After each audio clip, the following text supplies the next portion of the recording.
Sawadee ka, So Foodies. I'm Chef Nikki, and today we're gonna make the iconic, the world famous, the dish that put Thailand on the map, Pad Thai.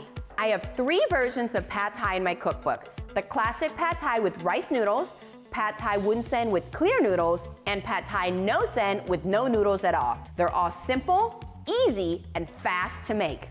Today, we're gonna do the classic with thin rice noodles. Bah, let's tie things up.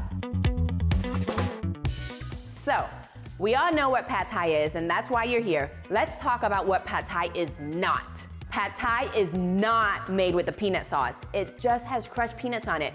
Pad Thai is not spicy. The flavor profile is actually sweet and sour.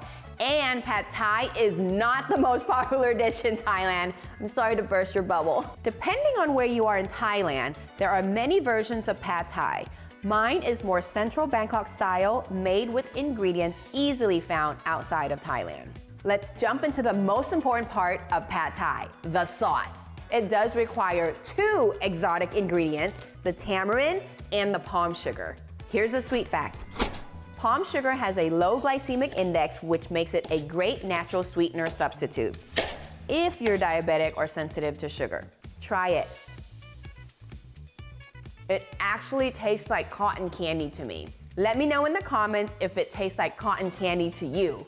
The other ingredients you will need are white or light soy, non-smoked paprika, and salt. My recipe is gluten-free, vegan, and full of flavor. Let's jump into the sauce. Start by melting the palm sugar in water over medium heat in a saucepan.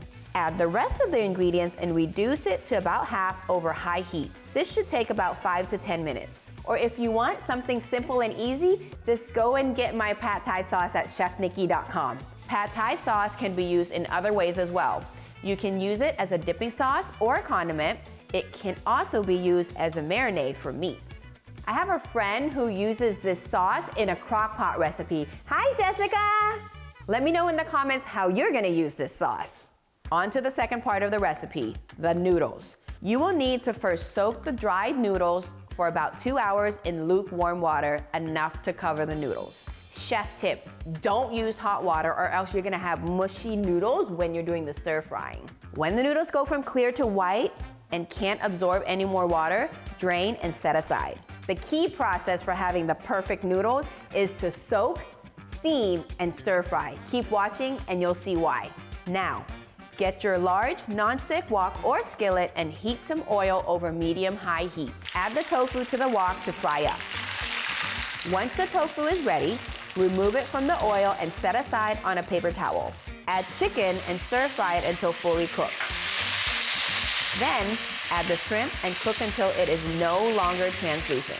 Move your proteins to the side of the wok and add in the eggs and scramble. Next, add the noodles and a little bit of water to create steam.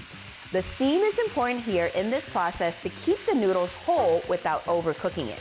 Don't worry about the water and oil mixing. The protein has absorbed most of the oil already. Cook until the noodles are soft, which takes about 2 to 4 minutes, and watch the steam. It is so magical. Once the noodles are soft, throw back in the tofu and add the Pad Thai sauce. Stir fry until all the sauce has been absorbed into the noodles. The last tip in this process is to not add the sauce too soon. The noodles have to be soft to be able to absorb the sauce properly. The sugar in the sauce will wrap around the noodles, and if your noodles are not softened, they will break down and turn mushy. We don't like mushy noodles, we like long, beautiful noodles. So turn off the heat, then add the bean sprouts and the scallions. Toss them in the residual heat just to slightly soften the sprouts and scallions. You don't want to do this over high heat because the bean sprouts will start to release its liquid and make everything soggy. We like crunchy. Serve immediately, topped with more fresh bean sprouts and crushed peanuts. In Thailand, this dish would be served with dried chili flakes, a lime wedge, and even some sugar to complete the 4 S's: sweet, sour, spicy, salty. Okay, now, let's taste this. It's the best Pad Thai ever.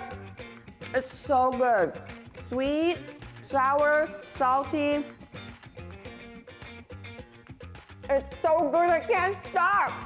Cooking Thai food at home is so fun. For more recipes, check out my cookbook, Thai Food and Travel with Chef Nikki. Easy Thai recipes to feed your soul. Available on my website at chefnikki.com. And also on my website, you can get tips, tricks, and tales from my kitchen to yours. Don't forget to hit like, share the joy, and subscribe for more culinary adventures. So you can also make this with clear noodles, which is one of my favorite ways. Make sure that you watch all of my Pad Thai variations, check out all the videos, and until next time, ขอบคุณค่ะ It's all mine. I'm going back in. So good.